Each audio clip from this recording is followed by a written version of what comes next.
குழந்தைங்களாம் வந்து என்ன பண்ணுனாக்கா, இந்த நம்ம விசேஷத்துக்கு அன்னைக்கு ஒரு டிராமா பண்ணலாம். அந்த பாடின ஆண்டாள் யார், அவர் எப்படி அவள் எப்படி அவதாரம் பண்ணினாள், அவர் எப்படி ஏன் அந்த திருப்பாவை பாடுறதுக்கு காரணம் ஏன் ஏற்பட்டது, திருப்பாவை என்ன அப்படின்னு ஒரு சின்னதா சுருக்கமா அவளுக்கு வந்து ஒரு சின்ன நாடகம் டிராமா ஒரு ஸ்கெட்ச் ஒன்று செய்ய போகிறார்கள். எல்லாரும் அமைதியாக இருந்து இந்த டிராமாவை கண்டுகொள்ளும்படி கேட்டுக்கொள்கிறோம். அடியே ராமானுஜ தாசன்.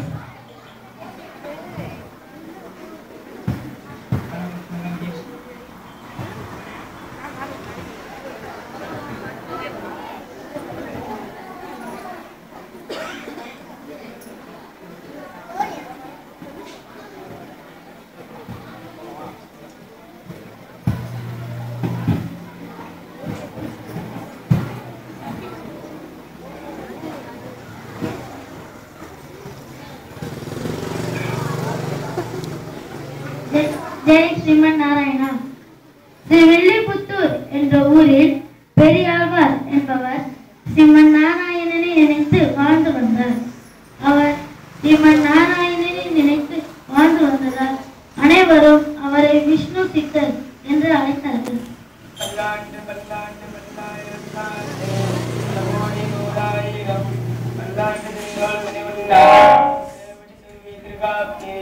அடியோடும் நன்னோடும் பெருவின்றி ஆயிரம் பல்லாண்டு அடிவாய் நண்பலர் மார்பினில் வாழ்கின்ற முங்கையும் பல்லாண்டு அடிவாய் சூரிய வளத்திலும் 10,000 பல்லாண்டு அடிப்போமுக்கு அப்பாண்டு துண்ணியமோ பல்லாண்டு.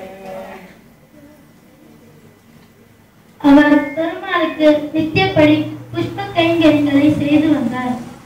அவர் பெருமாளுக்காக ஒரு அழகிய நந்தவனம் அமைத்து அங்கு பூக்கும் புஷ்பங்களை பூமாலையாக தொடுத்து எம்பெருமானுக்கு சமர்ப்பிப்பார். அவர் நந்தவனத்திற்கு செல்லும் பொழுது நாராயணனை நினைத்து உருகி பாடிக்கொண்டு செல்வார்.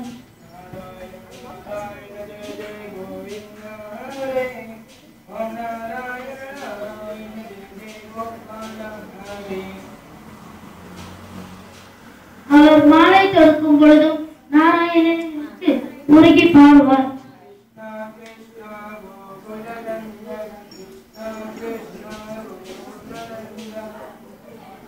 அவர் தொடுத்த மாலையை அங்கிருக்கும் கோவிலுக்கு சென்று சமர்ப்பிப்பார்.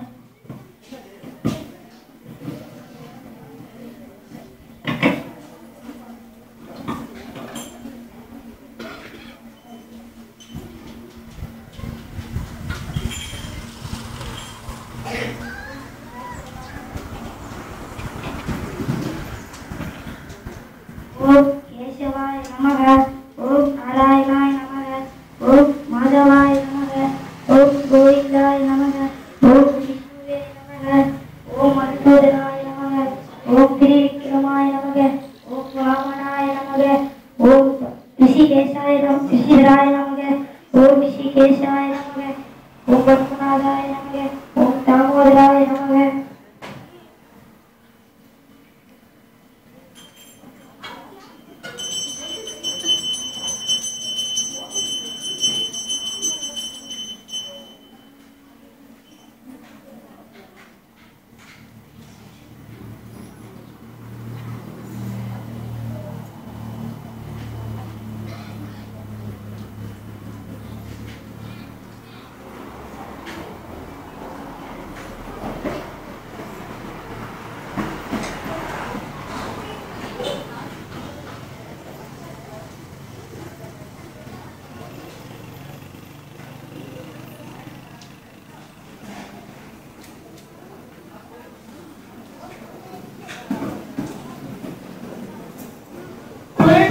ஆடி மாதத்தில் பூரம் நட்சத்திரத்தில் வெள்ளிக்கிழமையன்று இனிமையான விடியற்காலை பொழுதில் ஆழ்வார் பெருமாளுக்கு புஷ்பத்தை சமர்ப்பிப்பதற்காக நந்தவனத்திற்கு புஷ்பம் பறிக்க சென்றார்.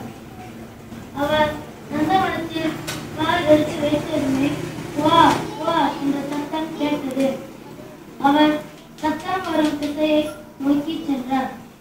அப்பொழுது துளசி செடியின் அடியில் ஒரு அழகான பெண் குழந்தை ஒன்று இருந்தது. பிள்ளை பெண் அற்ற விஷ்ணு சித்தர் அக்குழந்தை குழந்தையை எடுத்து வளர்த்தார்.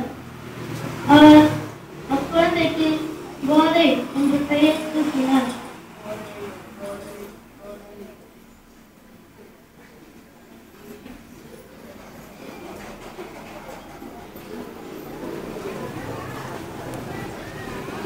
வருடங்கள் சென்றன. கோதையும் பெரியவளானார். விஷ்ணு சித்தர் கோதைக்கு கண்ணபிரானின் லீலைகளை சொல்லி வளர்த்தார்.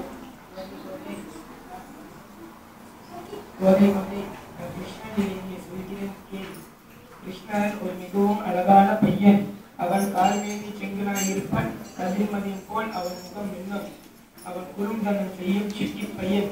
ஒரு நாள் அவனும் அவன் அண்ணன் பலராமனும் மற்றும் அவர் தோழர்களும் பெண்ணை திருடுவதற்காக ஒரு கோபியர்களுக்கு சென்றனர். அவர்கள் பதுக்கி பெண்ணை சட்டியை நோக்கி சென்றனர். பலராம் கிருஷ்ணனை மேலே ஏறி வெண்ணையை எடுக்கச் சொன்னார். பிறகு அவர்கள் வெண்ணெய் சட்டியை எடுத்தார்கள். அவர்கள் ஒரு இடமாக பார்த்து உட்கார்ந்தார். அனைவரும் வெண்ணெய் பங்கிட்டு சாப்பிடும் பொழுது ஒரு கோபியர் அவர்களை பார்த்து விட்டனர். அவர்கள் வெண்ணெய் சட்டியை சுற்றி வீட்டு ஓடினர்.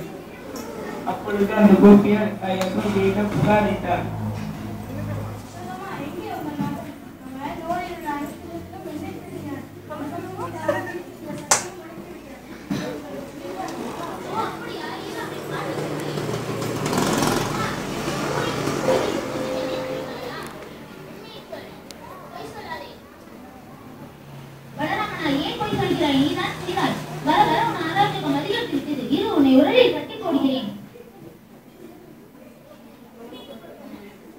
யசோதை கிருஷ்ணனை உருளையில் கட்டும் பொழுது கயிறு பத்தவில்லை. பிறகு நீண்ட கயிறை எடுத்தார். அப்பொழுதும் பத்தவில்லை. பிறகும் நீண்ட கயிறை எடுத்தார். மீண்டும் பத்தவில்லை. அப்பொழுது யசோதை கிருஷ்ணனிடம் யசோதை தெரிந்துவிட்டால் கிருஷ்ணனை அன்பிலும் மற்றும் பக்தியாலும் கட்ட முடியவில்லை. அவர் தாயை குடம் விளக்கம் செய்ததால் அவருக்கு தாமோதரன் என்ற பெயர் ஏற்பட்டது.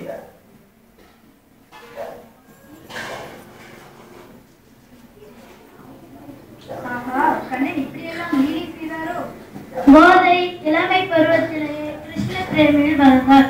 கோதைக்கு கிருஷ்ணர் மேல் அதிக பக்தியும் பிரேமியும் உண்டாயிற்று. தந்தையாரே, நான் எப்படி கண்ணபிரானை நெருக்க முடியும்? அன்றொரு காலத்தில் கார்த்தியன் விருத்தம் ஒன்றை இருந்தது. கோபியர்கள் கார்த்தியன் விருத்தத்தை எடுத்து கிருஷ்ணனை அடித்தார்கள். தந்தையாரே, கார்த்தியானி விருதத்தை எப்படி எடுப்பது? நானும் எடுக்கலாமா? ஆம், நீயும் எடுக்கலாம்.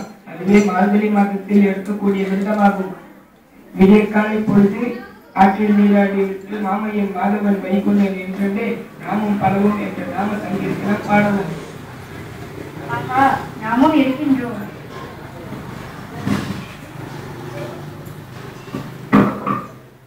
தோழிகளே, வாருங்கள்.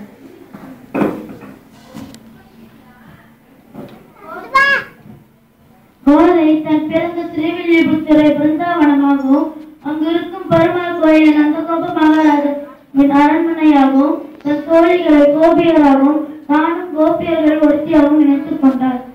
தோழிகளே, இதுதான் என் பிருந்தாவனம். இந்த பெருமாள் கோவில் தான் நந்தகோபன் மகாராஜாவுடைய அரண்மனை. நாம் எல்லோரும் கோபியர்கள் தான். நானும் கோபியர்களில் ஒருத்திதான். அவர்தான் என் மணாளர். விருப்பம் கூட நாம் எல்லோரும் பாவை நோன்பு எடுக்க வேண்டும். வாருங்கள், எடுக்கலாம்.